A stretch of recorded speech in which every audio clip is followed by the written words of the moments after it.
Hello good army, कैसे हैं आप सब लोग। आई होप आप सब अच्छे होंगे। और आज हमारी चल रही है रिकर्सन की सीरीज और आज हम 3 प्रॉब्लम को सॉल्व करने वाले हैं। अभी तक हम रिकर्सन के बारे में थोड़ा बहुत पढ़ चुके हैं, जान चुके हैं कि रिकर्सन क्या होता है। आज हम इसको और इन डिटेल जानेंगे। चलो बिना किसी देरी के हम स्टार्ट करते हैं। हमारी फर्स्ट प्रॉब्लम है फिबोनाची सीरीज। तो ऑलरेडी हमें पता है फिबोनाची सीरीज क्या होता है। जिन बच्चों को नहीं पता एक बार हम बोर्ड में बता देते हैं। तो देखो फिबोनाची सीरीज कुछ इस तरीके से चलती है 0 1। ठीक है, इसको बोलूंगा मैं जीरो फिबोनाची नंबर, इसको फर्स्ट फिबोनाची नंबर, उसके बाद वाला 1, उसके बाद वाला 2, उसके बाद वाला 3, उसके बाद वाला 5, उसके बाद 8, फिर 13, फिर 21, फिर 34। तो ये ऐसे करके जनरेट होती है। क्लियर। अगर मैं कभी भी किसी भी फिबोनाची नंबर को निकाल रहा हूं, अगर मुझे इसको निकालना है, ठीक है, तो ये इसके पहले दो वालों का सम होता है। अगर मुझे नेक्स्ट वाला निकालना है तो इसके जो लास्ट दो नंबर है उनका सम ये होता है। क्लियर है? हाँ जी भैया। तो ये होता है, इस तरीके से मेरी फिबोनाची सीरीज चलती है। 4 5 6 7 8 9 10। तो 55 को बोल सकता हूं मैं कि ये 10 फिबोनाची नंबर मेरा है। क्लियर है? हाँ जी। पहले जो दो नंबर होते हैं वो फिक्स होते हैं कि जीरो फिबोनाची नंबर 0 होता है और फर्स्ट फिबोनाची नंबर 1 होता है। ठीक है। सेकंड वाला क्या होता है? इन दोनों का सम 1। थर्ड फिबोनाची नंबर क्या होगा? पहले दो का सम 1 1 2।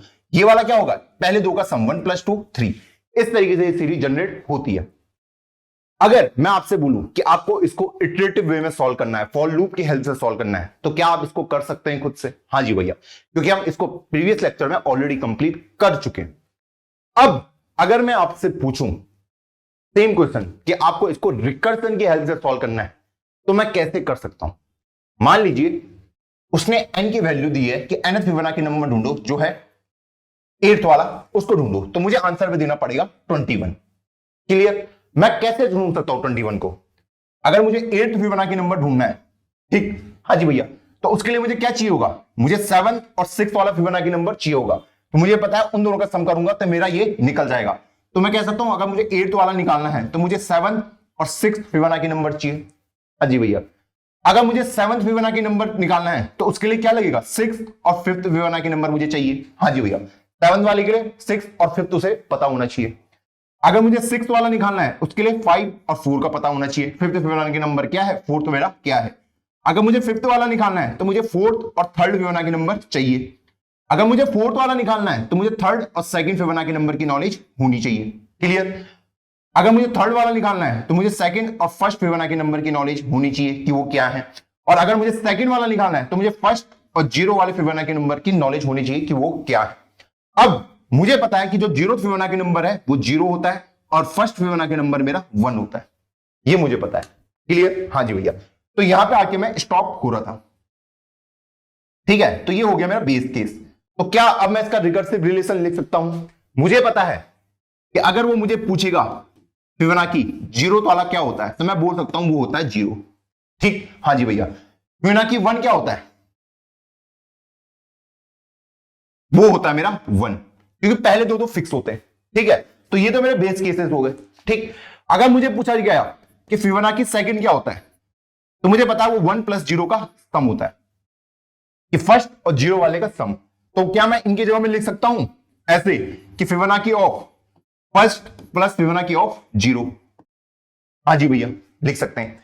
अगर मुझे कोई पूछेगा कि फिबोनाची ऑफ थर्ड क्या होता है तो मैं लिख सकता हूं फिबोनाची ऑफ सेकंड अगर मुझे पता है, और फिबोनाची ऑफ फर्स्ट अगर मुझे पता है तो मैं लिख सकता हूं। हाँ जी भैया। फिबोनाची ऑफ 4 क्या होगा बताइए? कि भैया वो होगा फिबोनाची ऑफ कितना? मेरा third plus Fibonacci of second. इस तरीके से। क्लियर है? हाँ जी भैया। तो अगर मैं इसको जनरल टर्म में लिखूं कि फिबोनाची ऑफ n क्या होगा तो मैं बोल सकता हूं कि फिबोनाची ऑफ n-1 अगर मुझे पता है प्लस फिबोनाची ऑफ n-2, तो मुझे पता चल सकता है कि मेरा nth फिबोनाची नंबर कौन सा होगा। हाँ जी भैया, पता चल सकता है इजीली। ये क्लियर है मेथड? हाँ जी भैया, ये मुझे क्लियर है। तो क्या इसका हम कोड खुद से लिख सकते हैं? क्या इसको मैं कोड में कन्वर्ट कर सकता हूं? तो कोड में कन्वर्ट करने से पहले हम जानते हैं कि एक्चुअल में इसको निकाल कैसे रहा है। ठीक। हाँ जी भैया। तो भाई इसको करते हैं सॉल्व ऐसे। ठीक। मान लो मैं ऐसे करके एक ग्राफ बना लेता हूं। ठीक है। n इक्वल टू मैं 4 ले लेता हूं, ठीक है। फोर्थ फिबोनाची नंबर मुझे ढूंढना है, ठीक। तो मुझे पता है कि अगर मुझे फोर्थ फिबोनाची नंबर चाहिए, ठीक, तो उसके लिए मुझे चाहिए फिबोनाची ऑफ थर्ड और प्लस फिबोनाची ऑफ सेकंड। इन दोनों की नॉलेज होनी चाहिए मुझे, तभी निकल पाएगा फिबोनाची ऑफ 4। हाँ, फिबोनाची ऑफ 3 क्या होगा मेरा, बताइए। फिबोनाची ऑफ 3, फिबोनाची ऑफ 3 होगा भैया मेरा फिबोनाची ऑफ 2 और प्लस फिबोनाची ऑफ 1, जो उनका सम होगा वो मेरा क्या होगा, फिबोनाची ऑफ 3 होगा, ठीक है। हाँ जी भैया, अब फिबोनाची ऑफ 2 क्या होगा आपका, बताइए। ऐसे ही बोलूंगा ना कि फिबोनाची ऑफ जो मेरा 2 होगा वो Fibonacci of 1 plus Fibonacci of 0 का सम होगा। हाँ जी भैया, फिबोनाची ऑफ 2 क्या होगा आपका, अगर मैं यहां से और खोलूं, क्योंकि मुझे पता नहीं है फिबोनाची ऑफ 2 क्या होता है, मैं बोल सकता हूं फिबोनाची ऑफ 2 होगा मेरा Fibonacci of 1 plus Fibonacci of 0। हाँ जी भैया, ऐसी दिखेगा। हाँ जी भैया, ऐसी दिखेगा। अब यहां तक मैं पहुंच गया। फिबोनाची ऑफ 1 क्या होता है आपका, भैया फिबोनाची ऑफ 1 होता है 1। फिबोनाची ऑफ 0 क्या होता है मेरा, भैया 0। तो 1 प्लस 0 कितना होता है, 1। तो ये फिबोनाची ऑफ 2 की जगह में 1 रिटर्न कर देगा, क्लियर है। हाँ जी भैया, फिबोनाची ऑफ 1 क्या होता है, भैया 1 होता है। तो 1 प्लस 1 कितना होता है, 2। तो फिबोनाची ऑफ 3 की जगह में 2 ये यहां पे लिख देगा, ठीक है। हाँ जी भैया, फिबोनाची ऑफ 2 में आया मैं, ठीक है। ये क्या होता है, Fibonacci of 1 plus Fibonacci of 0। ये तो 1 होता है, ये 0 होता है। 1 प्लस 0 क्या होता है, 1। तो फिबोनाची ऑफ 2 कितना होता है, 1। तो यहां पे 1 रिटर्न कर देगा। ये कितना होता है, Fibonacci of 3 plus Fibonacci of 2, 2 plus 1 3, ठीक। तो फिबोनाची ऑफ 4 निकल गया मेरा 3। इस तरीके से मैंने इसको डिबग किया, क्लियर है। हाँ जी भैया, तो मैं अगर किसी को भी निकाल रहा हूं, ठीक है, रिकर्सन में हम अगर एक स्टेप के लिए मैं आंसर निकाल देता हूं तो बाकी के सारे स्टेप ऑटोमेटिकली हैंडल हो जाते हैं, ठीक है। अगर मैं इसके लिए अगर कोई रिकर्सिव रिलेशन लिख लेता हूं कि मुझे पता है कि अगर ये फिबोनाची ऑफ n है तो मैं इसको बोल सकता हूं कि भैया 2 होगा Fibonacci of n-1 plus n-2, अपने से पहले दो वालों का सम, जो भी उनका आंसर आता है, बोल सकता हूं।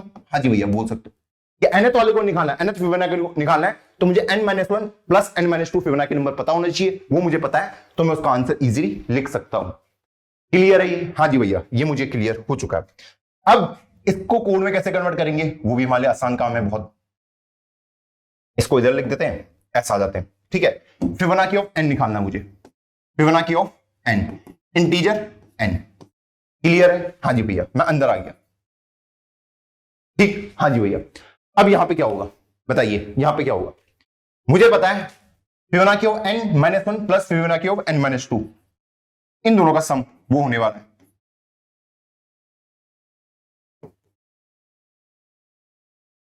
क्लियर है? हाँ जी भैया, यही होगा कोड में। हाँ जी, बेस कंडीशन ये दो हो गई, ये बेस कंडीशन हो गई, ठीक, जहां पे वैल्यू मुझे पता है एग्जैक्टली क्या होने वाली है। तो मैं लिख सकता हूं कि if n is less than equal to 1 तो रिटर्न n, दोनों को हैंडल कर लेगा, इसको भी हैंडल कर लेगा, इसको भी हैंडल कर लेगा।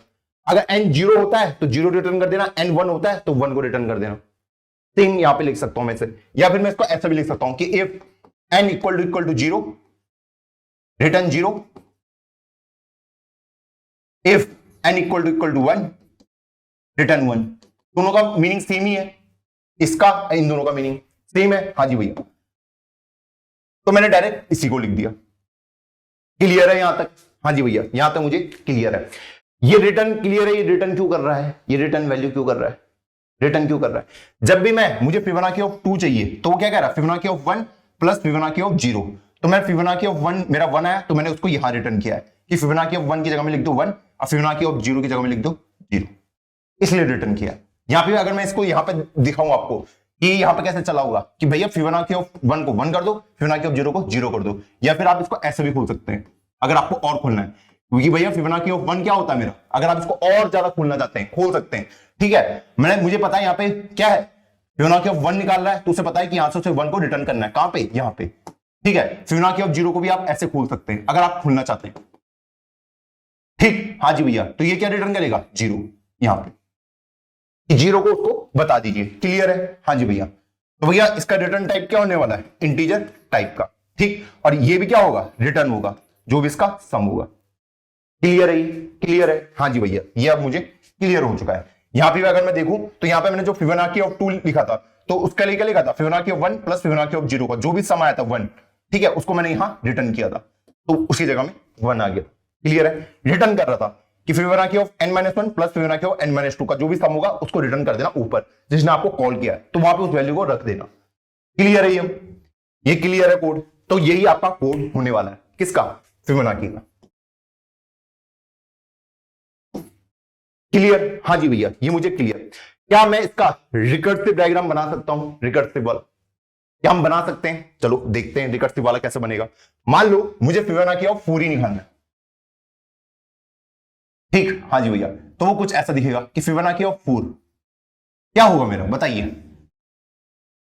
क्या 4 लेस देन इक्वल टू 1 होता है? नहीं, तो वो इस वाली स्टेटमेंट में आ जाएगा। वो कहेगा कि भाई इसका और इसका सम, ठीक है, इसका भी और इसका भी सम, ए फंक्शन कॉल, दो फंक्शन कॉल लग रही है, तो किसको कॉल करेगा, Fibonacci of 3 plus Fibonacci of 2, इनका जो भी सम आएगा उसको लिख देना। तो मैं इसको ऐसा करके खोलूंगा कि Fibonacci of 3 plus Fibonacci of 2, जो भी इन दोनों का सम आएगा प्लस करके वो यहां पे आंसर आ जाएगा। ठीक, फिबोनाची ऑफ 3 क्या होगा, Fibonacci of 2 plus Fibonacci of 1, बोल सकता हूं, हाँ जी भैया। फिबोनाची ऑफ 2 क्या होगा, Fibonacci of 1 Fibonacci of 0। Clear है, हाँ जी भैया, यहां तक मैं पहुंच गया, ये भी पूरा खुल चुका है। देखो फिबोनाची ऑफ 1 और नहीं खुलेगा क्योंकि मुझे पता है फिबोनाची ऑफ 1 क्या होता है, 1 होता है। फिबोनाची ऑफ 0 क्या होता है, 0 होता है। फिबोनाची ऑफ 1 क्या होता है, 1 ही होता है। क्या है इस पे, फिबोनाची ऑफ 2 को मुझे खोलना पड़ेगा। जो भी आपकी ये जो लास्ट वाले नोड होते हैं, इनको मैं क्या कौन से नोड भी बोल सकता हूं, कौन से नोड बोल सकता हूं कि भैया ये इनके नोड है, कौन से वाले, लीफ नोड। ठीक, ये लीफ है क्योंकि ये सबसे नीचे है, ठीक है, इनको मुझे पूरा खोलना पड़ता है। फिबोनाची ऑफ 2 को मैं भी और खोल सकता हूं, तो फिबोनाची ऑफ 2 क्या हो जाएगा, Fibonacci of 1 plus Fibonacci of 0। Clear, Fibonacci of 1 की वैल्यू मुझे पता है 1, फिबोनाची ऑफ 0 की वैल्यू पता है 0। तो मैं देख पा रहा हूं जो मेरे सबसे नीचे वाले हैं सबकी वैल्यू मेरे पास ऑलरेडी आ चुकी है। क्लियर है, हाँ जी। अगर इनकी वैल्यू नहीं होंगी मेरे पास तो मुझे उनको और खोलना पड़ेगा। क्लियर है, हाँ जी भैया। तो अब मैं इनको खोल चुका हूं, अब मैं इस ट्री को ट्रैवर्स करूंगा। क्या करूंगा, ट्रैवर्स करूंगा। यहां से मैंने स्टार्ट किया, मैं यहां पे गया, ठीक है, Fibonacci of 4, Fibonacci of 3, Fibonacci of 2, Fibonacci of 1, ये तो 1 ही है, ठीक है। फिबोनाची ऑफ 0 ही है। जब मैं किसी भी फंक्शन को लास्ट बार ट्रैवर्स कर रहा हूं, किसी भी नोड को, अगर मैं इसको नोड बोल दूं, ठीक है, इसको अगर लास्ट बार ट्रैवल कर रहा हूं तो इसका मुझे कैलकुलेशन करना पड़ेगा कि फिबोनाची ऑफ 2 क्या चाह रहा था कि भैया Fibonacci of 1 plus Fibonacci of 0 का जो भी सम होगा वो यहां पे लिख देना। तो 1 प्लस 0 ये कह रहा था ना इन दोनों का सम, तो ये ऐसे करके मैंने कैलकुलेट किया। फिबोनाची ऑफ 1 तो 1 ही है। फिबोनाची ऑफ 3 क्या होता है, इन दोनों का सम, 1 प्लस 1 2। क्लियर, हाँ जी भैया। मैं इधर गया, इसका आंसर मुझे ऑलरेडी पता है, इसका आंसर पता है, इसका आंसर पता है, इसका आंसर पता है। फिबोनाची ऑफ 2 को मैं लास्ट बार ट्रैवर्स कर रहा हूं तो मुझे पता है इन दोनों का सम, ऐसे।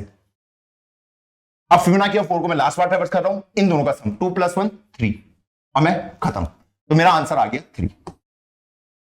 तो जब भी मैं किसी एक नोड को, अगर मैं इनको नोड बोल दूं, ठीक है, जिसको मैं लास्ट बार ट्रैवर्स करूंगा, ठीक है, वहां पे मैं उसकी कैलकुलेशन भी कर रहा हूं कि वो एक्चुअल में कर क्या रहा है। आपका फिबोनाची ऑफ 3 क्या कर रहा था भैया, उनको इन दोनों का सम चाहिए था, तो वो कैलकुलेशन उठा ली मैंने सीधे यहां से। जब मैं उसको क्या कर रहा था, लास्ट बार ट्रैवर्स कर रहा था। लास्ट बार में ही क्यों देख रहा था, क्योंकि मुझे पता है कि उसके नीचे वाले जो उसके बच्चे हैं, अगर मैं इनको इनका बच्चा बोल दूं तो उनको मैं ट्रैवर्स कर चुका हूं, अब मैं कैलकुलेट हो सकता हूं। ठीक है, क्योंकि जब मैं कोड लिखता हूं फिबोनाची ऑफ 3 का, ठीक है, तो मैं यही लिख रहा था ना कि return Fibonacci of 2 plus Fibonacci of 1। ठीक, मुझे पता है 2 की वैल्यू भी आ चुकी है जो 1 थी, 1 की वैल्यू भी आ चुकी थी, वो भी 1 है। ठीक है, अब मैं फिबोनाची ऑफ 3 को कैलकुलेट कर सकता हूं। जब मैंने ये भी ट्रैवर्स कर लिया और ये भी ट्रैवर्स कर लिया, ये भी ट्रैवर्स कर लिया और ये भी ट्रैवर्स कर लिया, जब दोनों ट्रैवर्स कर लिए तब मैं इसकी वैल्यू निकाल सकता हूं कि 1 प्लस 1 कितना होता है, 2 होता है, ऐसे करके। क्लियर है, हाँ जी भैया। तो इस टाइप से मैंने इसका रिकर्सिव ट्री भी जनरेट कर लिया और समझ लिया ये कैसे एग्जीक्यूट हो रहा है। क्लियर है ये, हाँ जी भैया, क्लियर है। तो भैया हमने इसमें रिकर्सिव ट्री में क्या सीखा, पहले तो मुझे सबको खोलना है, जो मेरा पूरा ट्री होगा उसको मैं पूरा खोलूंगा, जितना हो सके उतना खोलूंगा। ठीक है, और जो मेरे बॉटम वाले नोड होंगे, जिनको मैं लीफ नोड भी बोल सकता हूं, जो पत्ते होंगे, उनमें कोई ना कोई वैल्यू प्रेजेंट होनी चाहिए। अगर वैल्यू नहीं हुई तो उसको मैं और खोलूंगा। क्या करूंगा, और खोलूंगा, क्योंकि मुझे पता होनी चाहिए इनकी वैल्यू क्या है, तभी तो मैं बता पाऊंगा ऊपर वाले को आंसर, तभी तो मैं इसको कैलकुलेट कर पाऊंगा कि इन दोनों का जो सम होगा इस यहां पे आएगा।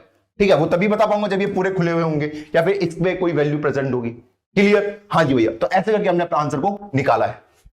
आई होप आपको ये चमक गया होगा कि रिकर्सिव ट्री हम कैसे क्रिएट कर रहे हैं, और ये वाला कोड भी आपको समझ आ गया होगा कि भैया फिबोनाची सीरीज का हम कोड इजीली कैसे लिख सकते हैं। तो अगर आपको ये कॉन्सेप्ट चमक गया है कि कैसे हमने इसको डिबग किया, कैसे हमने इसको कैलकुलेट किया, तो लिख दो भैया, यहां तक मुझे अच्छे से चमक चुका है। अब अगर हम यहाँ पे एक छोटा सा एनालिसिस करें रिकर्सन का। रिकर्सन को मैं आपको बहुत बार बोल चुका हूं कि बस एक केस को आप सॉल्व कर दो और आपके बाकी की जितनी भी प्रॉब्लम है ऑटोमेटिकली खुद ब खुद सॉल्व हो जाएंगी। ये स्टेटमेंट मैं बहुत बार बोल चुका हूं, क्योंकि मुझे पता वो रिकर्सिव फंक्शन है, वो खुद को बार बार कॉल करता जाएगा। तो यहां पे हमें एक रिकर्सिव फंक्शन क्रिएट करना पड़ता है। ठीक, अब मुझे पता है अगर मुझे कोई भी नंबर निकालना है, अगर आप आंख बंद करके बोलोगे ना कि मैं इसको अगर एन डिक्लेयर कर दूं कि ये nth फिबोनाची नंबर है, ठीक, हाँ जी भैया, अगर मुझे इस nth फिबोनाची नंबर को निकालना है तो मेरे पास n-1 वाला फिबोनाची नंबर प्लस n-2 वाले का जो भी सम होगा वो मेरा आंसर हो जाएगा। ठीक है, ये n वाले को अगर मैं नाम दे दूं fn, तो भैया ऐसे करके आप इसको डायरेक्ट लिख सकते हैं, ये बिल्कुल आपको आंसर लिख देगा ऐसे करके। ठीक, अगर मुझे ये वाला फिबोनाची नंबर चाहिए तो इन दोनों का सम होना चाहिए। फिर आप सोचोगे अब मुझे इसका आंसर निकालना है, इसका fn-1 वाले का, तो fn-1 वाला भी सेम काम करेगा कि अगर मुझे fn-1 निकालना है तो मेरे पास fn-2 प्लस fn-3 का आंसर होना चाहिए। तो हर कोई सेम काम ही कर रहा है। ठीक, फिर मैं बोलूंगा कि अगर मुझे fn-2 निकालना है तो उसके लिए मेरे पास आंसर होना चाहिए fn-3 प्लस fn-4 का। ठीक, तो ये ऐसी ही खुलती जाती है जब तक एक बेस कंडीशन ना आ जाए। अब बेस कंडीशन हमने इसे डिफाइन करी थी कि f0 इक्वल टू 0 और f1 इक्वल टू 1। ऐसे करके आप इसको समझ सकते हैं कि मैं अपना काम इस स्टेप का काम कर लूं, ठीक है, मैं जिस स्टेप में बस उसका काम मैं देख लूं, बाकी के ये खुद ब खुद हैंडल होते जाएंगे, क्योंकि हर कोई सेम ही काम कर रहा है। अगर मैं इसको कैलकुलेट करूंगा तो ये पहले दो का ही सम होने वाला है। तो एक के लिए क्वेश्चन लिख दो। ठीक, मुझे पता वो बार क्या होती रहेगी, रिपीट होती रहेगी, बार बार सेम ही काम होता रहेगा। ठीक है, जब बार बार सेम काम होता रहेगा तो भैया एक जगह आएगा जहां पे बेस कंडीशन मिल जाएगी कि भैया अब इसके आगे तुम्हें जाने की जरूरत नहीं है, ये लो तुम्हारी वैल्यू जो तुम्हें चाहिए थी। तो इसको ना जब भी आप रिकर्सन करोगे, जैसा आप कोड को देख रहे हैं, ठीक है, जैसा आप रीड कर रहे हैं, आपको बस वही फंक्शन यहां पे लिख देने बस, बाकी आपको और ज्यादा सोचने की कुछ उतनी जरूरत नहीं पड़ती है रिकर्सन में। तो रिकर्सन इसलिए थोड़ा इंट्यूशन बेस्ड भी होता है कि हम देख पा रहे हैं कि अगर मुझे इसको निकालना है तो मैं इसको सिंपल बोल सकता हूं कि f1 इक्वल टू ये पहले दो का सम है। अगर आप किसी छोटे बच्चे को भी अगर कोई फंक्शन लिख के बताओगे ना कि भैया ये कैसे निकल रहा है, तो मैं बोलूंगा इसके पहले दोनों वाले का ये क्या है, सम है। तो ये काफी इंट्यूटिव होता है, फॉर लूप पे हमें फिर भी काम करना पड़ता है। अभी हम आगे लेक्चर में देखेंगे कि ये इंट्यूशन हमें कहां हेल्प करेगी। ठीक, तो जो भी हमारे रिकर्सन बेस्ड सॉल्यूशन होते हैं ये होते हैं हमारे काफी इंट्यूशन बेस्ड, जो हम बोलते हैं वही हमें कोड लिखना पड़ता है। जब मैं आपको बोला कि nth फिबोनाची नंबर निकालना है, हमें पता है उसकी कंडीशन पहले ही कि nth फिबोनाची नंबर निकलता है उसके पहले दो वालों के सम, तो वही मुझे उसको कोड में लिख देना बस कि भाई जो मैं बोल रहा हूं उसी को लिख दो और आपका सॉल्यूशन आपको मिल जाएगा। बस आपको बेस केस हैंडल करना आना चाहिए, बाकी और कुछ सोचने की जरूरत नहीं पड़ती, इतना सही होता है। देखो फिबोनाची सीरीज ने खुद ही इसको डिक्लेयर कर रखा है कि मैं जो होता हूं, जो मैं हूं, ठीक है, मैं अपने पहले से दो नंबर का सम हूं। ठीक, अब अगर मुझे वो दो नंबर नहीं पता तो पहले मुझे वो दो नंबर को निकालना पड़ेगा। वो दो नंबर क्या है, अगर पहले नंबर को पकड़ूं तो वो भी अपने से पहले दो का सम है। ठीक है, अगर मुझे उसके पहले वाले नंबर नहीं पता तो वो भी उसको भी पता है मैं अपने पहले दो वाले का सम हूं। ऐसी ही ये सीरीज चलती जाएगी, कहीं भी आके तो रुकेगी, कोई तो आंसर देगा, जब जैसे जिसने आंसर दे दिया वो ऊपर ले जाएगा कि भैया ये रहा आंसर, अब आप कैलकुलेट कर लीजिए। तो जो हम बोलते हैं वही हम कोड लिख रहे होते हैं। रिकर्सन इतना ईजी है, थोड़ा टाइम हर बच्चे को लगेगा रिकर्सन समझने में, मैं ये नहीं कहता बहुत ही आसान टॉपिक है, लेकिन एक बार आपको इसकी इंट्यूशन समझ आ गई कि हां जो मैं बोल रहा हूं वही तो लिख रहा हूं, तो हमारे लिए कोडिंग की जर्नी बहुत आसान हो जाती है। तो जितने ज्यादा हम कोडिंग क्वेश्चन प्रैक्टिस करते जाएंगे ये उतनी ज्यादा इंप्रूव होती जाएगी। तो चलो चलते हैं इंप्लीमेंटेशन पार्ट पे। चलो हम अपनी फर्स्ट प्रॉब्लम को सॉल्व करते हैं लीड कोड के ऊपर। इसमें हमको फंक्शन दे रखा है और इसी में मुझे वो सॉल्व करके देना है। nth फिबोनाची नंबर उसने मुझे दे रखा है, मुझे बस उसको आंसर में लेके देना है। तो मुझे पता है फिबोनाची नंबर क्या होता है, भैया Fibonacci of n-1 plus Fibonacci of n-2, इसका जो भी सम आएगा उसको रिटर्न कर देना और उसके बाद मैं बेस केस हैंडल कर लूंगा। बेस केस क्या हो जाएगा इसका कि इफ n इक्वल टू अगर क्या होता है 1 होता है या फिर 0 होता है तो उसके लिए क्या रिटर्न करना पड़ता है, जो वो खुद नंबर होता है। तो यहाँ पे मैं डायरेक्ट कंडीशन लिख सकता हूँ कि if n less than equal to 1 return n। इस तरीके से। इसको रन करते हैं, कितने छोटे में हमारा कोड लिख दिया हमने। तो हमारे बेसिक टेस्ट केसेस पास, इसको करते हैं सबमिट और हमारा केस सक्सेसफुली रन हो चुका है। आई होप आपको ये प्रॉब्लम समझ आई होगी, कैसे हमने इसको एग्जीक्यूट किया। बढ़ते हैं अपनी नेक्स्ट प्रॉब्लम की ओर। अब हम आते हैं अपनी नेक्स्ट प्रॉब्लम में, nth स्टेयर प्रॉब्लम में। सबसे पहले समझते हैं ये प्रॉब्लम बोलती क्या है। आपके पास मान लीजिए कुछ स्टेयर्स दिए गए हैं, n स्टेयर, ठीक, ऐसे करके आप यहां पे बॉटम में खड़े हैं और आपको टॉप पे पहुंचना है, यहां पे टॉप पे पहुंचना है, ठीक। हाँ जी, इसने एक कंडीशन दे रखी है कि आप एक बार में या तो एक स्टेप ले सकते हैं या 2 स्टेप ले सकते हैं। कह रहा है कि आपके पास टोटल कितने तरीके हैं यहां से टॉप पे पहुंचने के या फिर nth स्टेयर में पहुंचने के। क्लियर है? हाँ जी भैया, क्वेश्चन हो ये क्लियर है कि भैया मुझे n स्टेयर दी गई है, मैं बॉटम पे खड़ा हूं, मुझे nth स्टेयर पे जाना है या टॉप पे जाना है, मैं टोटल कितने तरीकों से वहां पे पहुंच सकता हूं। मैं एक बार में या तो एक स्टेप ले सकता हूं या 2 स्टेप ले सकता हूं, कोई भी स्टेप मैं फॉलो कर सकता हूं। तो टोटल मैं कितने तरीकों से टॉप पे पहुंच सकता हूं या nth स्टेयर पे पहुंच सकता हूं। कैसे सॉल्व करेंगे? देखो, प्रॉब्लम में n दिया हुआ होगा, इस nth स्टेयर में तुम्हें पहुंचना है बॉटम से। मान लेते हैं इनिशियली n की वैल्यू 5 है कि मुझे 5th वाले स्टेयर पे पहुंचना है। कहां से? बॉटम से। तो टोटल कितने तरीके होंगे? अब बोल सकता हूं कि मैं अगर एक स्टेप लूं, एक स्टेप लूं, एक स्टेप लूं, एक स्टेप लूं और एक स्टेप लूं तो मैं टॉप पे पहुंच जाऊंगा। एक तरीका ये हो गया। हाँ जी भैया, मैं बोल सकता हूं मैं एक स्टेप लूं, एक स्टेप लूं, एक स्टेप लूं और फिर 2 स्टेप लूं तो मैं टॉप पे पहुंच गया। एक तरीका ये भी हो गया क्योंकि इसका सम क्या आ रहा है? 5 आ रहा है। मैं कह सकता हूं एक स्टेप लूं, एक स्टेप लूं, फिर 2 स्टेप ले लूं, फिर एक स्टेप ले लूं तो भी मैं टॉप पे पहुंच गया।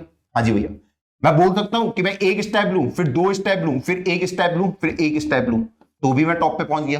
हाँ जी भैया, मैं बोल सकता हूं मैंने एक स्टेप लिया, 2 स्टेप लिया, 2 स्टेप लिया तो भी मैं टॉप पे पहुंच सकता हूं। हाँ जी भैया, मैं बोल रहा हूं मैंने 2 स्टेप लिया, एक स्टेप लिया, एक स्टेप लिया, एक स्टेप लिया, टॉप पे पहुंच गया। मैंने 2 स्टेप लिए, एक स्टेप लिया, 2 स्टेप लिए, टॉप पे पहुंच गया। ये भी एक तरीका है। मैं बोल रहा हूं 2 स्टेप लिए, 2 स्टेप लिए, एक स्टेप लिया, टॉप पे पहुंच गया। एक तरीका ये हो गया।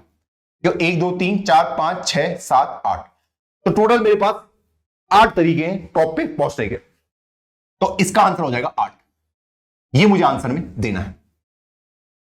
क्लियर है? हाँ जी भैया क्लियर है। अब इसको सॉल्व कैसे करेंगे? मेन प्रॉब्लम वो है कि इसको सॉल्व कैसे कर सकते हैं हम। क्या मैं इसको फॉर लूप से सॉल्व कर सकता हूं, इटरेटिव मेथड से? भैया फॉर लूप से कैसे सॉल्व करेंगे, वो तो बिल्कुल भी समझ नहीं आ रहा। देखते हैं रिकर्सन से क्या हम इसको सॉल्व कर सकते हैं। चलो देखते हैं। अब रिकर्सन से कैसे इसको सॉल्व करेंगे पहले वो जानेंगे। भैया कुछ फंक्शन वगैरह मुझे बनाने पड़ेंगे तभी मैं इसको सॉल्व कर सकता हूं, ठीक। कुछ रिलेशन वगैरह बनाना पड़ेगा तभी मैं बना पाऊंगा। जैसे मैंने पिछले वाले में बनाया था कि फिबोनाची के लिए मेरे इजी था क्योंकि मुझे पता है कि मैं अपने प्रीवियस 2 पे डिपेंड करता हूं। क्या यहां पे कुछ ऐसी डिपेंडेंसी पॉसिबल है? देखो, जब भी आपके पास ऐसे क्वेश्चंस आए आपको घबराना नहीं है। आपको यह सोचना है कि मैं बिल्कुल बेसिक से स्टार्ट करूंगा। कहां से? बेसिक से। बेसिक क्या हो सकता है? अगर n की वैल्यू अगर मेरे पास 1 दी रखी है, आपको पैटर्न बनाने की कोशिश करनी है। अगर n की वैल्यू 1 दी रखी है तो मेरा आंसर क्या हो सकता है? आप ये सोचो बस कि अगर मेरे पास n की वैल्यू 1 दी रखी है, 1, ठीक है, तो मेरा आंसर क्या हो सकता है? तो मान लो ये आप यहां पे खड़े हो, आपको यहां पे पहुंचना है। कितने तरीके आपके पास बताइए? एक ही तरीका है, ठीक है। अगर n की वैल्यू 1 है तो मेरे पास एक ही तरीका है, ठीक है, कि मैं यहां से एक स्टेप लूंगा तो टॉप पे पहुंच जाऊंगा, ठीक। हाँ जी भैया, ये हो गया मेरे पास टोटल मेथड और ये हो गया मेरे पास वे, ठीक है। टोटल कितने मेथड है मेरे पास टॉप पे पहुंचने के? अब वो वे क्या थे? एक स्टेप ले लो। अगर n की वैल्यू 2 दे रही है तब क्या आंसर होगा? n की वैल्यू अगर 2 दे रही है क्या आंसर होगा बताइए? कि भैया मैं यहां से एक और एक स्टेप ले लूं तो एक तरीका वो हो गया कि मैं एक और एक स्टेप ले लूं, एक तरीका ये हो गया। हाँ जी, और एक स्टेप एक तरीका ये हो गया यहां से मैं सीधा 2 स्टेप लेके टॉप पे पहुंच जाऊं, ठीक है। हाँ जी भैया, तो मेरे पास टोटल कितने तरीके हो गए? 2 तरीके हो गए। जब n की वैल्यू क्या थी? 2 थी। बिल्कुल बेसिक से स्टार्ट करो, ठीक है। हाँ जी भैया, अब अगर मेरे पास n = 3 दे रखा है तब मेरे पास कितने तरीके हैं टॉप पे पहुंचने के? मैं रिलेशनशिप बनाने की कोशिश कर रहा हूं, ठीक है। अभी हम समझेंगे कैसे हम रिलेशनशिप फॉर्म करेंगे। यहां से अगर मैं एक स्टेप लूं तो एक तरीका ये हो गया 1 + 1 + 1 टॉप पे पहुंचने का। और कोई तरीका है 1 और 2, एक स्टेप लिया फिर 2 स्टेप ले लिए। हाँ जी भैया, और कोई तरीका है यहां से भैया 2 स्टेप लिए, फिर 1 स्टेप लिया। क्या और कोई तरीका है? अब तो कोई और तरीका नहीं दिख रहा। तो मैं देख पा रहा हूं कि मेरा आंसर है टोटल 3, तो एन की वैल्यू क्या होगी? 3 होगी। क्लियर है? हाँ जी भैया। अब अगर मेरा n इक्वल टू 4 होता है, इसको 4 कर देते हैं, ठीक? हाँ जी भैया। अब मैं कैसे कर सकता हूं? यहां से भैया मैं एक स्टेप एक स्टेप एक स्टेप एक स्टेप लेके पहुंच जाऊं।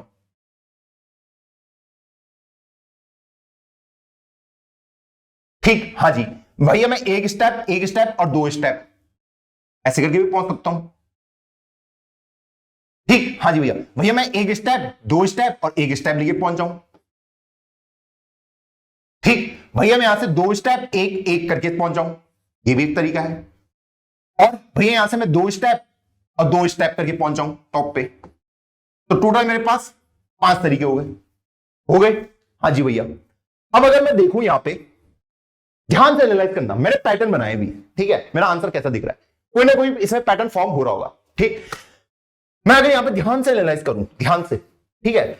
अगर मैं इसकी बात करता हूं, इसकी n इक्वल टू 3 की, ये आपको दिख रहा है, ये पहले 2 का सम है, 1 और 2 का सम 3 आ रहा है, दिख रहा है कुछ पैटर्न? अगर मैं इसकी बात करूं पूरी की, ये किसका आंसर है? पहले 2 का, 2 + 3 5। अगर मैं n इक्वल टू 5 की बात करता हूं, n इक्वल टू 5 की बात करता हूं, मुझे पता है मेरा आंसर 8 आता है। अब वो पहले 2 का सम है। ओह, मतलब अगर मैं छोटे से छोटे स्टेप लेके अगर उनके बीच में कुछ कनेक्शन बनाने की कोशिश करता हूं, तो शायद मुझे मेरा आंसर मिल सकता है। और वो हमने ऐसे अभी देख लिया कि हां, इनके बीच में कुछ तो रिलेशन है। अगर मैं इस वाले स्टेयर पे हूं, ठीक है, इस वाले पे, तो पहले जो दोनों का जो समय है वही यहां पे आने वाला है। n इक्वल टू 5 की बात करूं, उसका आंसर 8 कैसा है? जो पहले 2 के सम थे। तो क्या मैं इसका आंसर बोल सकता हूं कि अगर मुझे nth स्टेयर पे पहुंचना है fn पे, तो वो fn-1 प्लस fn-2, जैसा हमने प्रीवियस वाले पे देखा था, एनएस बना की सीरीज में देखा था या नहीं देखा था? हाँ जी भैया। अब बेस कंडीशन में इन दोनों को ले सकता हूं, n की वैल्यू 1 हो, n की वैल्यू 2 हो, इनको मैं बेस कंडीशन ले सकता हूं, इन दोनों को। क्लियर है? जब n इक्वल टू 1 है तो 1 लिख दे रहा, n इक्वल टू 2 है तो भैया 2 लिख दे रहा। बाकी उसके बाद मैं किसी को भी कैलकुलेट कर सकता हूं। आप इसको वेरीफाई करने के लिए n इक्वल टू 6 के लिए भी देख सकते हैं कि क्या मेरा लॉजिक एक्चुअल में सही है या फिर कुछ के लिए हो रहा है। अगर आप वेरीफाई करेंगे तो इसका आंसर 13 ही आएगा, कि 13 वे होंगे इस वाले स्टेप पे पहुंचने के। अब ऐसा हुआ क्यों? पहले तो हमने पैटर्न बना लिया, आपको पैटर्न से वेरीफाई हो गया ना ये वेरीफाई, कि भैया मुझे निकालने के लिए मुझे पहले 2 के मेरे पास आंसर होने चाहिए, fn equal to fn-1 plus fn-2। Code में लिख लूंगा, कोड में लिख लूंगा। ठीक, अब देखो, अगर मैं n इक्वल टू 2 की बात करता हूं, तो 2 वाला इसका और इसके पहले वाले का सम होगा, लेकिन इससे पहले कोई नंबर एग्जिस्ट नहीं करता, तो इसलिए मैंने इन दोनों को बेस केस बना दिया। क्लियर है? हाँ जी भैया, इन दोनों को क्या बना दिया? बेस केस बना दिया। आप चाहें तो भैया आप ये भी लिख सकते हैं कि n इक्वल टू 0 में मैं आंसर 1 लिख दूंगा, तब आपको इन दोनों को बेस केस बनाना पड़ेगा, आपकी मर्जी, क्योंकि मुझे पता 2 निकालने के लिए 1 + 1 की मुझे जरूरत पड़ेगी। क्लियर है? हाँ जी भैया। तो अगर मैं इसको नहीं भी लिखता हूं n इक्वल टू 0 वाले को, जो अभी हमने नहीं देखा, तो इसको अभी हटा देते हैं, अभी इस पर फोकस करते हैं। अब ऐसा हो क्यों रहा है? मुझे पता है पैटर्न काम कर रहा है, पैटर्न काम कर रहा है मस्त, ऐसा हो क्यों रहा है उसको अभी मैं आपको वेरीफाई कराता हूं। मैं अगर आपको बोलूं ये मेरी चौथी सीढ़ी है, ये 4th सीढ़ी है, इसमें टोटल पहुंचने के कितने तरीके मेरे पास? इस टॉप पे पहुंचने के, यहां पे पहुंचने के टोटल कितने तरीके हैं? ठीक, मुझे पता है मैं यहां से अगर 1 स्टेप लूं तो यहां पे पहुंच सकता हूं, मैं यहां से अगर 2 स्टेप लूं तो टॉप पे पहुंच सकता हूं, यही होगा? हाँ जी भैया। अगर मुझे यहां पे पहुंचना है तो मैं 1 स्टेप लूंगा तो यहां पहुंच जाऊंगा, यहां से 2 स्टेप लूंगा तो यहां पे पहुंच जाऊंगा। ठीक है, तो मैं क्या ही बोल सकता हूं कि टोटल कितने तरीके हैं मेरे पास, टोटल कितने तरीके हैं मेरे पास? अगर n इक्वल टू 4 है 3rd सीढ़ी तक पहुंचने के, टोटल कितने तरीके हैं मेरे पास 2nd सीढ़ी तक पहुंचने के? ठीक है, टोटल कितने तरीके हैं मेरे पास 3rd सीढ़ी तक पहुंचने के, टोटल कितने तरीके हैं मेरे पास 2nd सीढ़ी तक पहुंचने के लिए? अगर मुझे वो मिल जाए, क्योंकि मुझे पता है उसके बाद मैं अगर 1 स्टेप लूंगा तो मैं फाइनल वाले में पहुंच जाऊंगा, अगर इससे मैं 2 स्टेप लूंगा तो मैं उस पर पहुंच जाऊंगा, अब मुझे मेरा आंसर मिल जाएगा। सेम यही कर रहा है। अगर मैं यहां से एनालाइज कराने की आपको कोशिश करूं, ठीक है, n इक्वल टू 4 कैसे निकला, ये कह रहा है, ठीक है, अगर मैं 3rd वाली सीढ़ी पे हूं, 3rd वाली सीढ़ी में टोटल कितने तरीके हैं? 3 तरीके हैं। क्या है वो 3 तरीके? 1 + 1 + 1, 1 + 2 और 2 + 1, ये मेरे पास टोटल कितने तरीके हैं? 3 तरीके हैं। ठीक है, मैं अभी कौन सी सीढ़ी पे हूं? थर्ड वाली सीढ़ी पे। अगर वहां से मैं एक स्टेप सब पे ले लूं तो मैं चौथी वाली सीढ़ी पे पहुंच जाऊंगा। तो यहां पे भी कितने तरीके हुए? 3 ही तरीके हुए। क्लियर है? हाँ जी भैया। और इसका भी मैं सम बोल रहा था। हाँ जी भैया, इसका भी सम बोल रहे थे। तो इसको भी मैं लिख सकता हूं कि टोटल कितने तरीके थे सेकंड वाली सीढ़ी पे पहुंचने के?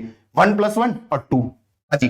अगर यहां से मैं 2 का जंप ले लूं तो मैं फोर्थ सीढ़ी पे पहुंच सकता हूं। टोटल यही तरीके थे। हाँ जी भैया। तो इसमें अगर मैं दो स्टेप ऐड कर दूं, मैंने कौन सा, अच्छा ये वाला कलर यूज किया, +2 और +2, तो 2 तरीके मेरे ये हो गए। इसलिए आंसर आ रहा है 2 और 3 5, इसलिए आंसर आ रहा है। क्लियर है ये? हाँ जी भैया। क्या हमने सीखा? हम अगर मुझे पता भी नहीं है कि यार पैटर्न फॉर्म कैसा हो रहा है, ठीक है, क्या इसका रिलेशन होने वाला है, तो भैया बेसिक से स्टार्ट कर दो, बिल्कुल जीरो से, कि भैया मैं फर्स्ट शेयर से कैसे जा सकता हूं, सेकंड से कैसे जा सकता हूं, थर्ड पे कैसे जा सकता हूं, फोर्थ पे कैसे जा सकता हूं, और उसके बाद ना आप उनके बीच का पैटर्न पकड़ने की कोशिश करो। वो ऐसी होगा कि इन दोनों का सम माइनस टूनेस करके कुछ ना कुछ रिलेशन निकल जाएगा, और उसको थोड़ा एक्शन करके देख लीजिए, वेरीफाई कर लीजिए। उसके बाद अपना लॉजिक आप ऐसे करके फॉर्म कर सकते हो। इसके पीछे की इंट्यूशन ये थी, हर कोई ऐसे ही सॉल्व करता है इनको। क्लियर है? हाँ जी भैया, क्लियर है। तो इस तरीके से अब आपके माइंड में एक डाउट आएगा जो बहुत बच्चे सोच रहे होंगे कि भैया अगर मैं सेकंड वाली सीढ़ी में हूं, ये सेकंड वाली सीढ़ी में, ठीक है, मुझे पता है 1 + 1 और 2, ठीक है, अगर मुझे फोर्थ वाली सीढ़ी पे जाना है, फोर्थ वाली सीढ़ी पे जाना है, तो यहां पे तो मैं एक एक स्टेप करके भी तो जा सकता हूं। एक तरीका ये हो गया, एक एक स्टेप करके भी तो जा सकता हूं। टोटल ये तो 4 होने चाहिए, 4 तरीके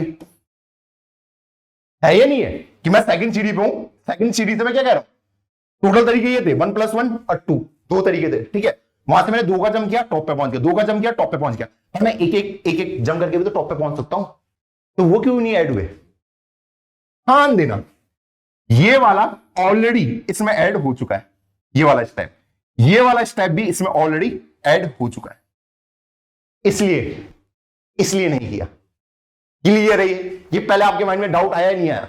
अगर मैं सेकंड वाली स्टेप पर, मुझे फोर्थ वाली पे जाना है, ठीक है, तो मैं एक एक करके भी जा सकता हूं, जा सकता नहीं जा सकता? अब वो केस मैंने लिया ही नहीं, जबकि मैंने सिर्फ ये लिया था कि मैं अगर 2 स्टेप करूं तो मैं पहुंच जाऊंगा। ये वाले तो मैंने लिए नहीं, क्योंकि ये वाले ऑलरेडी इसमें इंक्लूड हो चुके हैं।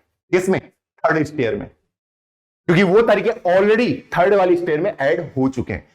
ये वाले अगर मैं दिखाऊं आपको तो वो ऑलरेडी इसमें ऐड हो चुके हैं। अगर एक स्टेप करूंगा तो फोर्थ वाले में पहुंच जाऊंगा, 2 और 1 ऐड करूंगा तो उस वाले में पहुंच जाऊंगा, इस तरीके से, इसलिए ऐड नहीं किया। क्लियर है ये भी? हाँ जी भैया, ये भी क्लियर है कि मैं अपना आंसर कैसे निकाल रहा हूं। तो रिकर्सिव रिलेशन बना सकता हूं इसके लिए। अब सिंपल है, F1 = F1 - 1 + F1 - 2, ठीक है। मैंने वैल्यू डिफाइन कर दिया F1 और F2 के लिए कि अगर F1 = अगर 1 बोलेगा तो 1 आंसर दे दूंगा, 2 बोलेगा तो 2 आंसर दे दूंगा। बेस केस भी मेरे क्लियर है, ठीक। हाँ जी भैया, ये क्या आपको यहां तक चमका है? क्या ये चमका नहीं चमका? हाँ जी भैया, ये यहां तक मुझे चमक चुका है।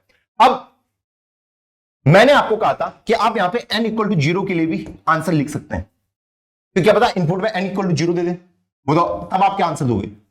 अगर n = 0 पूछ दिया तब क्या आंसर होगा इसका? बोला आप 0th स्टेयर पे हो, ठीक है, और आपको 0th स्टेयर पे ही पहुंचना है, ठीक। टोटल कितने तरीके होंगे? एक ही तरीका होगा कि मैं हिलूंगा ही नहीं, यही तो तरीका होगा। हाँ जी भैया, समझे कुछ? अगर n की वैल्यू पूछना, अगर आपको 0 दे रखी है, n की वैल्यू क्या दे रखी है? 0 दे रखी है, बोला 0 वाली स्टेयर से 0 पे ही जाना है, ठीक है। एक बार में या तो आप एक स्टेप ले लो या 2 स्टेप ले लो। भाई मैं तो ऑलरेडी वहीं पे ही हूं, कहां पे? जहां पे मुझे पहुंचना है, तो एक ही तरीका हुआ कि मुझे स्टेप ही नहीं लेने, एक ही तरीका हुआ। तो आप इसके लिए ये भी डिफाइन कर सकते हैं कि n = 0 में मेरा आंसर होगा 1, ऐसे करके भी। और आप अपने बेस केस को ऐसे भी लिख सकते हैं कि F0 = 1 कर सकते हैं डिफाइन। क्या पता इनपुट में दिया हो n = 0 और आपके पास आंसर ही ना हो। क्लियर है? हाँ जी भैया। तो मैं यहां पे इन दोनों को सिलेक्ट कर सकता हूं, इन दोनों को। इसको आप ना भी सिलेक्ट करें कोई दिक्कत नहीं है, क्योंकि मुझे पता है n = 2 को मैं निकाल सकता हूं, क्योंकि ये होगा प्रीवियस 2 का सम, 1 + 1 2। क्लियर है? हाँ जी भैया। तो ये 2 मेरे हो गए बेस केसेस। तो क्या मैं इसका कोड लिख सकता हूं? कोड लिख सकता हूं भैया टोटल कितने स्टेप, टोटल वेस लिख सकता हूं। टोटल वेस नाम का एक फंक्शन बना लेता हूं, टोटल वेस टॉप पे पहुंचने के, ठीक है। इंटीजर एक n दे दूंगा। हाँ जी भैया, तो मैं बोल सकता हूं टोटल वेस n - 1 प्लस टोटल वेस n-2। हाँ जी भैया, क्लियर है? हाँ जी भैया, बेस कंडीशन लिख सकता हूं कि if n is less than equal to 1 है तो रिटर्न 1 कर देना। क्लियर है ये? हाँ जी, अगर n 0 हुआ तब भी 1 आएगा, 1 हुआ तो भी 1 ही आंसर आएगा। क्लियर है? हाँ जी भैया, रिटर्न 1 करना है तो इंट टाइप की वैल्यू ये भी रिटर्न जाएगा कि यहां से जो भी आंसर आया इसको भेज दो, यही आपका आंसर होने वाला है। ऐसे करके आपने इसको सॉल्व कर दिया।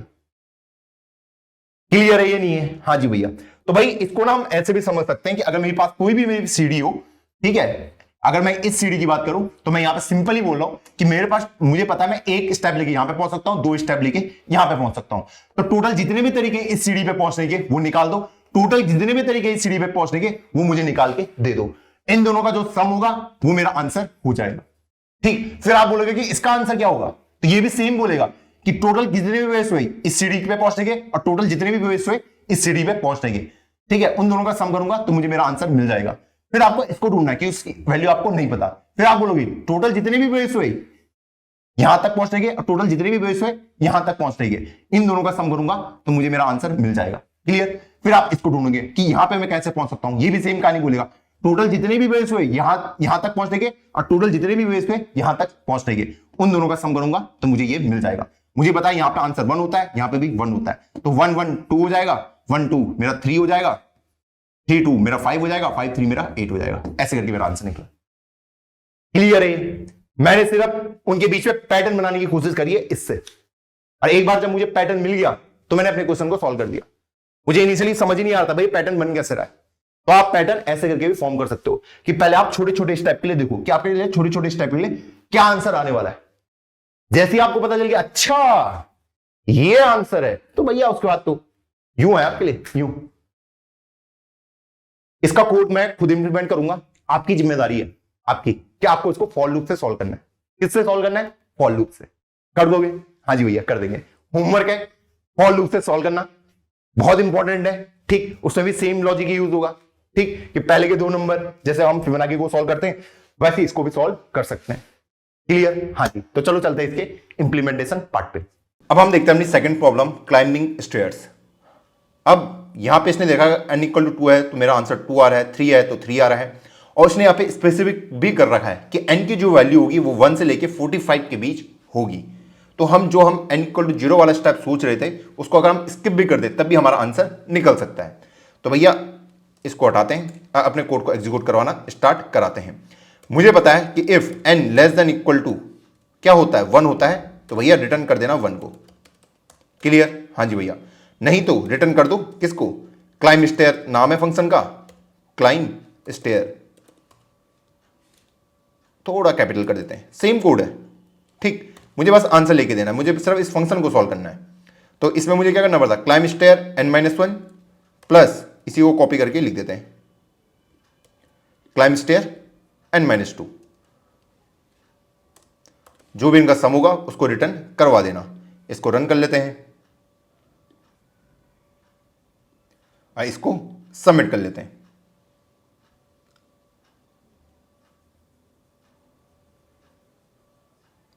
ओ हमारा आ चुका है यहां पे क्या? TLE।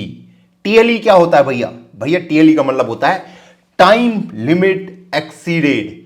जिस टाइम फ्रेम में इस कोड को इंप्लीमेंट होना चाहिए था उस टाइम पे ये कोड मेरा इंप्लीमेंट नहीं हो पा रहा है। अब आप में से बहुत सारे बच्चे सोचेंगे कि भैया इसका मतलब ये है कि मेरा ये जो कोड मैंने लिखा है ये गलत कोड है। नहीं, ये कोड बिल्कुल सही है, लेकिन कोड को एग्जीक्यूट होने के लिए मान लीजिए उसने कहा है कि 2 सेकंड के अंदर इन सारी टेस्ट केसेस को पास कराओ, लेकिन वो पास करने के लिए 2 सेकंड से ज्यादा का टाइम ले रहा है, इसलिए हमारा आ रहा है टाइम लिमिट एक्सीडेड। आपका कोड तो बिल्कुल सही है, लेकिन आप उसको जितना टाइम मैंने आपको दिया है उस टाइम पे आप इसको सॉल्व नहीं कर पा रहे हैं। तो भैया कोड हमारा सही है, रिकर्सन में हमें यह दिक्कत होती है कि हमारे TLE वगैरह की दिक्कत आ सकती है। इसी सेम प्रॉब्लम को हम सॉल्व करेंगे डायनामिक प्रोग्रामिंग की हेल्प से। वो अभी मैं नहीं करूंगा, आप बस इस पॉइंट को नोट डाउन कर लो कि भैया ये क्वेश्चन हम डायनामिक प्रोग्रामिंग की हेल्प से भी सॉल्व करेंगे। क्लियर है? हाँ जी भैया, तब ये सारे टेस्ट केसेस पास हो जाएंगे। इसने टोटल कितने टेस्ट केसेस दे रखे हैं मुझे, अगर मैं देखो इसमें 45 टेस्ट केसेस हैं। इसने कुछ लिमिट दी होगी कि भैया 2 सेकंड 1 सेकंड के अंदर सबको रन करवा के देखो, लेकिन वो उससे ज्यादा टाइम ले रहा है। सिर्फ 31 तक के टेस्ट केसेस मेरे पास हो पाए, बाकी के 14 नहीं हो पाए, इसलिए उसने मुझे दे दिया TLE कि आपके उसमें आ रहा है टाइम लिमिट एक्सीडेड। क्लियर है ये? हाँ जी भैया क्लियर है। तो भैया जब डायनेमिक प्रोग्रामिंग हम पढ़ेंगे तब हम इस प्रॉब्लम को इजीली सॉल्व कर लेंगे। अब मैं आपको एक होमवर्क दे रहा हूं कि आपको इसको फॉर लूप की हेल्प से सॉल्व करना है। किसकी हेल्प से? फॉर लूप की हेल्प से। अगर आप इसको फॉर लूप की हेल्प से सॉल्व कर देते हैं तो मैं आपको बता रहा हूं वो पास हो जाएगा। अब आप इसको फॉर लूप की हेल्प से कैसे सॉल्व करेंगे मुझे कमेंट में करके बताना। ठीक, आपको पता है कि इसको फॉर लूप से कैसे हेल्प कर सकते हैं, मुझे पता, जैसे मैं फिबोनाची सीरीज को निकालता हूं फॉर लूप से, वैसे ही हम इसको भी सॉल्व कर सकते हैं फॉर लूप की हेल्प से। वो आपके लिए होमवर्क है और उसके सारे टेस्ट केसेस पास हो जाएंगे। क्लियर? हाँ जी भैया क्लियर। तो चलो बढ़ते हैं वीडियो की ओर वापस। एक बार और बोलना चाहूंगा कि भाई ये कोड बिल्कुल सही है, लेकिन उतने टाइम में एग्जीक्यूट नहीं हो पाया, तो इसके बाद जब हम डीपी वाले कॉन्सेप्ट पढ़ रहे होंगे वहां पे हम इसको सॉल्व करेंगे। तो चलिए बढ़ते हैं वीडियो की ओर वापस। अब हम आते हैं अपनी थर्ड प्रॉब्लम में, जिसमें हमें ढूंढना है GCD of two number, greatest common divisor of two number. आपको दो नंबर दिए हुए होंगे, आपको सबसे बड़ा नंबर फाइंड करना है, वो जो दोनों नंबर मुझे दिए हैं उन दोनों को डिवाइड करके दे दे।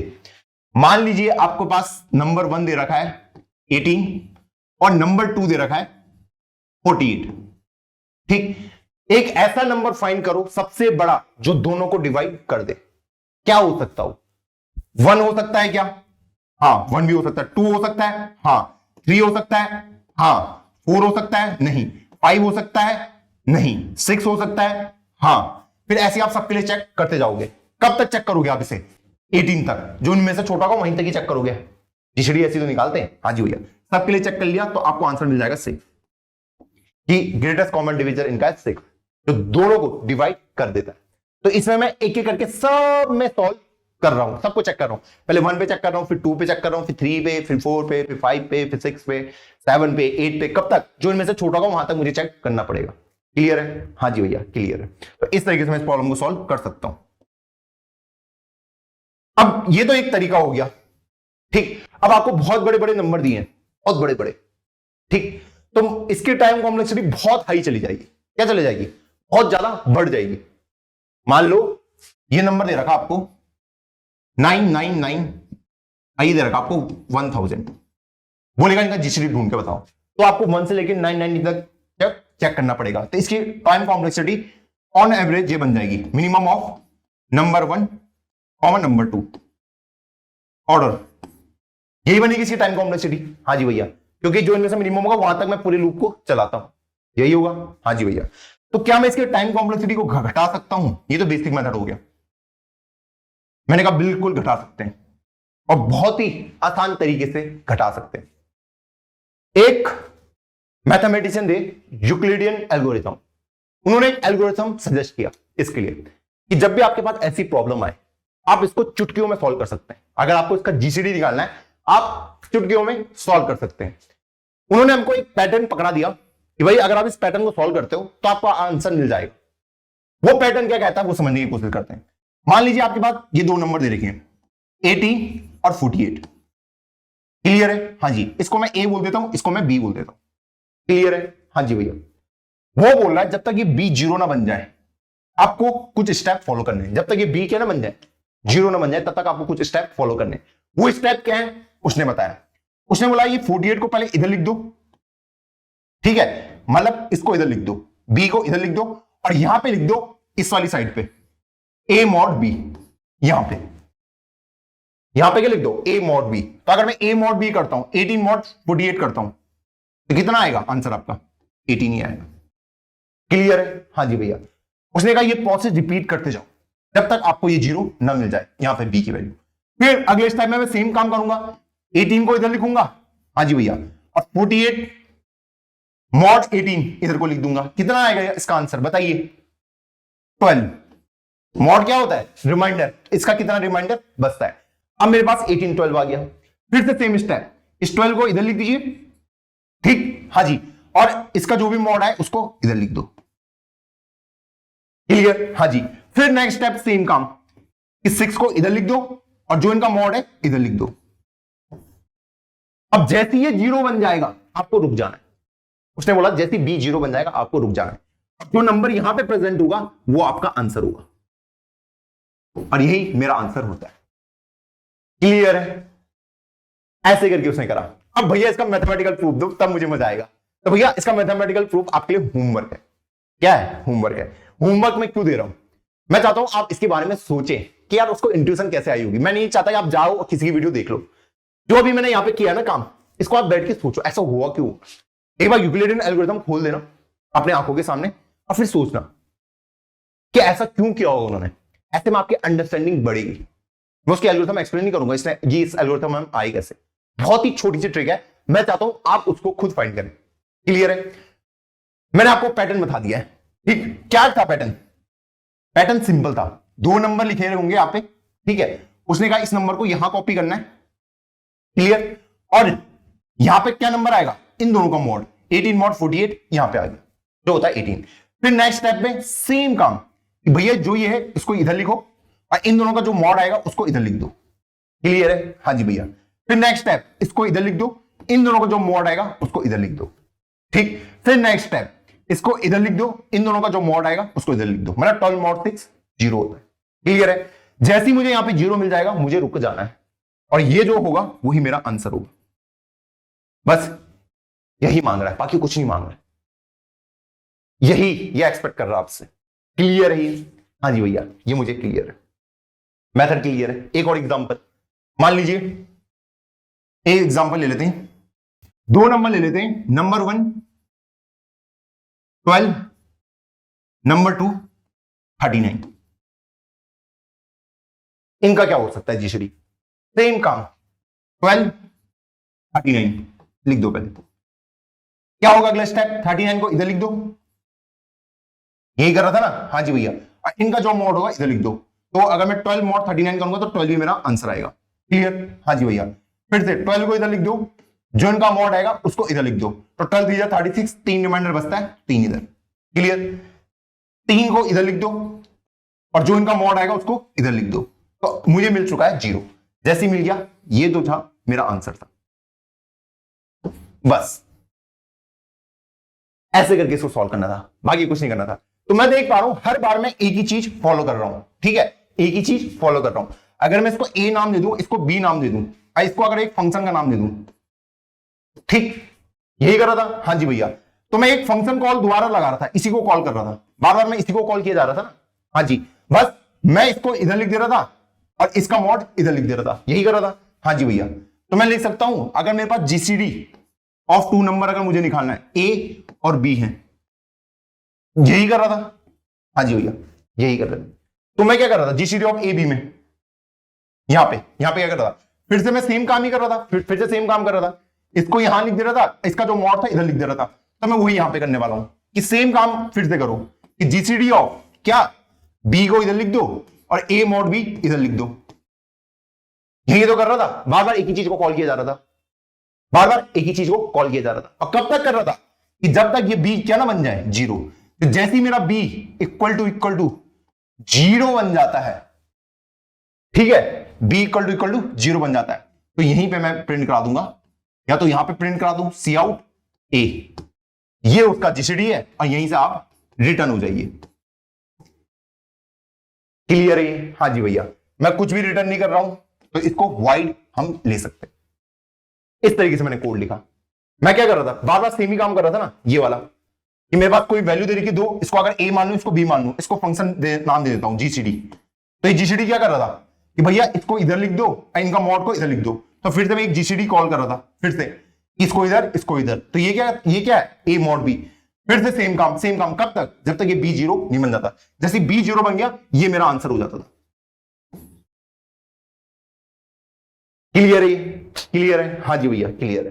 तो इस तरीके से मैंने इस कोड को लिखा।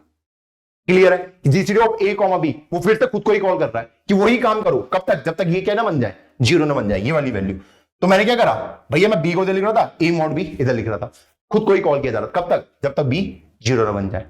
इसी को आप एक और तरीके से लिख सकते हैं। मुझे पता है मैं प्रिंट यहां पे करा रहा हूं, मान लीजिए मुझे यहां पे प्रिंट नहीं कराना, मैं जहां मेन फंक्शन से कॉल कर रहा हूं, इंट मेन, मुझे वहां पे प्रिंट कराना है, तब कैसे करूंगा? मैंने यहां पे लिख दिया सी आउट, मैंने फंक्शन कॉल लगाया जीसीडी, 2 नंबर भेज दिए, मान ली 2 नंबर मैंने 18 और 48 भेज दिए, तो यहां पे वो आंसर आना चाहिए और यहां पे वो प्रिंट होना चाहिए। मैं नहीं चाहता यहां पे प्रिंट हो, यहां पे तो यहीं पे प्रिंट हो जा रहा है, उसको कैसे करूंगा? मैंने कोई सोचने की इतनी जरूरत नहीं है, सेम काम करना आपको, जीसीडी ए कॉमा बी, क्लियर? हाँ जी भैया, ये फंक्शन कॉल लगा रहा होगा B comma A mod B, क्योंकि मैं इसको इधर बना दे रहा था, इसको इधर लिख दे रहा था ए मॉड बी को, ठीक? हाँ जी भैया, कंडीशन लिख रहा था कि जैसे ही मेरा बी इक्वल टू 0 हो जाए तो भैया जो आंसर होगा उसको रिटर्न कर दो, क्लियर? मैं यहां पे प्रिंट नहीं कराना चाह रहा, मैं बोला इसको रिटर्न कर दो, इसका रिटर्न टाइप क्या होगा? इंटीजर, क्लियर है? हाँ जी भैया, ये आंसर रिटर्न करके देगा तो यहां पे कोई वैल्यू आ जाएगी, इसकी जिस में कोई वैल्यू आएगी ना उसको भी रिटर्न कर दो, ये इसका कोड हो जाएगा। बस ऐसे ही आपको करना है। तो एक बार इसको ट्री के डायग्राम से समझने की कोशिश करते हैं। मान लीजिए आपको जीसीडी निकालना था 18,48 का, क्लियर? हाँ जी भैया, इसको हमने कैसे करा होगा?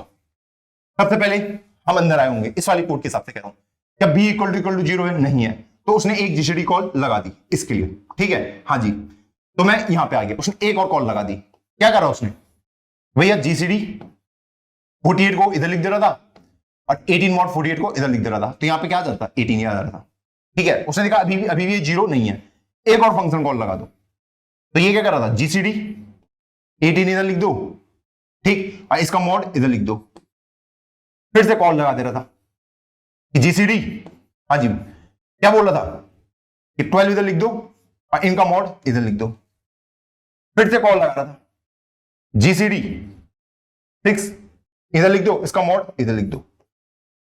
अब जैसे ही मेरे पास ये आया 0, जीसीडी ऑफ 60, ठीक है, इसने चेक करा कि भैया ये क्या है? 0 हो चुका है, क्या बी मेरा 0 हो चुका है, तो इसने बोला इसका आंसर रिटर्न कर दो, ये इसको जो यहां पे वैल्यू है, इसने 6 इसको रिटर्न कर दिया, तो जीसीडी 12 6 के जो मैं आगे 6, मैं को बोल रहा हूं इस वैल्यू को ऊपर वाले को दे दो, तो ये इसको मिल गया 6, वो कह रहा है जो यहां पे वैल्यू आ रही थी उसको ऊपर वाले को दे दो 6, इसने कहा जो वैल्यू यहाँ पे आ रही थी वो इसको दे दो, अब जिसने इसको कॉल किया होगा वो आंसर प्रिंट करा देगा 6, ऐसे करके, ठीक? अब अगर आप इसको ट्रैवर्स भी करना चाहते हो तो आप इसको ऐसे करके ट्रैवर्स भी कर सकते हो कि मैंने यहां से आया, ठीक है, जीसीडी ऑफ 1848 ढूंढना था, उसके लिए मुझे जीसीडी ऑफ 14 18, फिर उसके लिए GCD of 18 12, GCD of 12 6, GCD of 60, फिर जीसीडी ऑफ 60 ने जो भी वैल्यू रिटर्न करी उसको ऊपर डाल दो 6, फिर उसने जो भी वैल्यू रिटर्न करी उसको ऊपर लिख दो, उसको ऊपर लिख दो, ऊपर लिख दो और बाहर आ जाओ, आपको आंसर 6 मिल जाएगा। कि जो भी आंसर मुझे मिल रहा है उसको ऊपर वाले को दे दो, रिटर्न करवा दो, ऊपर वाले को दे दो, जो भी आंसर इस जीसीडी का आया उसको ऊपर दे दो, जो भी आंसर इसका है उसको ऊपर दे दो, ऊपर दे दो, आंसर मिल जाएगा। क्लियर है? क्लियर है? हाँ जी भैया। भैया एक बार इसको डायग्राम के हिसाब से समझा दीजिए, रिकर्सिव के उतना बेटर वे में नहीं आया, एक बार किसी डायग्राम की हेल्प से इसको और एक्सप्लेन कर दीजिए। तो मैंने एक बार इसको डायग्राम की हेल्प से भी कर देते हैं। मान लीजिए इस टाइप के डायग्राम की मैं बात कर रहा हूं, ठीक है, मैंने यहां पे पास किया जीसीडी ऑफ 18,48, क्लियर है? हाँ जी भैया। इसने क्या करा होगा? कंडीशन कुछ लिखी हुई होंगी यहां पे, पहले वाली कंडीशन ट्रू हुई नहीं, फिर यहां पे आ गया था जीसीडी ऑफ, किसको कॉल कर रहा था? 48,18 को, ठीक, इसने कॉल किया, ऐसा गया होगा। अब जीसीडी ऑफ 48 18 क्या होता है? कंडीशन चेक करी होगी, बी इक्वल टू 0 तो है नहीं, तो उसने यहां पे देखा होगा कि भैया जीसीडी के लिए कॉल लगा दो, जिसमें 18 इधर आएगा, इसका मॉड इधर आ जाएगा, क्लियर? इसकी वैल्यू पता करनी है, एक और फंक्शन कॉल लगाया जीसीडी, हाँ जी भैया, 18 12 अंदर आया, बी इक्वल टू 0 वाले के लिए कंडीशन चेक करी होगी, कंडीशन ट्रू नहीं है, फंक्शन कॉल लगा दिया जीसीडी ऑफ 12,6, क्लियर? अब इसके लिए कॉल लगा दिया जीसीडी ऑफ कितना, ओके, हाँ 12,6, कंडीशन चेक करी होगी, यहां पे ट्रू नहीं हो रही थी, बी अभी 0 नहीं था, तो इसने कॉल लगा दिया जीसीडी ऑफ 6 12 mod 6 0, इसके लिए कॉल लगा दिया जीसीडी ऑफ 60 का अगर कॉल लगा होगा, इसने यहां पे देखा होगा कि भैया ये 0 हो चुका है, तो जब ये 0 हो चुका था उसने क्या बोला था कि इसको आंसर में दे देना, 6 को आंसर में दे देना, रिटर्न करवा देना। तो जिसने इसको कॉल किया था, इसकी जगह में आ जाएगा 6। इसको भी मैंने रिटर्न करवा दिया था इसके पास, तो यहां पे भी आ गया होगा 6। यहाँ पे जीसीडी का में 6 है, इसको मैंने रिटर्न लिखा हुआ था ना यहाँ पे, तो रिटर्न बोलता है जिसने इसको कॉल किया उसको ये वापस दे दो, तो 6 इसको मिल गया। इसको यहाँ पे 6 आएगा, इसने बोला इसको रिटर्न करके दे दो, तो यहाँ पे 6 आ गया। इसने बोला जिसने मुझे कॉल किया उसको 6 दे दो। इस टाइप से 6 प्रिंट हुआ है। आई होप इससे आपको बेटर अंडरस्टैंडिंग समझ आई होगी कि सेम कोड को कैसे करके वो कॉपी हो रहा है और कैसे करके वैल्यू रिटर्न हो रही है। रिटर्न क्या कर रहा है, रिटर्न 6, यहाँ पे 6 आया, यहाँ पे भी रिटर्न स्टेटमेंट लिखी हुई थी मैंने कि जो वैल्यू यहाँ पे आएगी उसको भी रिटर्न कर दो पिछले वाले को, जो भी वैल्यू यहाँ पे आएगी उसको पिछले वाले को रिटर्न कर दो, जो भी वैल्यू आएगी उसको पिछले वाले को कर दो, और जिसने इसको कॉल किया उसको 6 लेके दे दो। इस टाइप से मैंने प्रॉब्लम सॉल्व करी। बताइए जीसीडी का कोड समझ आया? हाँ जी भैया। आपका होमवर्क क्या है? होमवर्क क्या है कि भैया ये यूक्लिडियन जो एल्गोरिथम है ये काम क्यों करता है, इसको बैठो सोचो कि इस लॉजिक के साथ कैसे काम कर रहा है ना। हर चीज का आंसर होना चाहिए हमारे पास, इंजीनियर है तो जो भी आंसर ढूंढ लेगा नीचे कमेंट है, कमेंट कर देना। होमवर्क सीट रहेगी उसको करो अच्छे से, इसको इंप्लीमेंट करके अब हम देखते हैं। अब हम अपना लास्ट कोड को देखते हैं, जीसीडी ऑफ 2 नंबर। ठीक, मुझे 2 नंबर का जीसीडी निकालना है, तो मैं कैसे निकाल पाऊंगा? तो भैया उसको निकालना बहुत सिंपल है। अभी हमने देखा था, हमने कैसे सॉल्व किया था कि मैं यहां पे पहले कंडीशन लिख देता हूं, इफ बी इक्वल टू 0, भैया रिटर्न कर देना किसको? ए को। नहीं तो रिटर्न कर देना जो भी आप जीसीडी कॉल कर रहे हो उसमें बी को इधर डालूंगा, कॉमा ए मॉड बी इधर लिख दूंगा। Got it? Compile and run करते हैं। हमारा आंसर सही, इसको करते हैं सबमिट।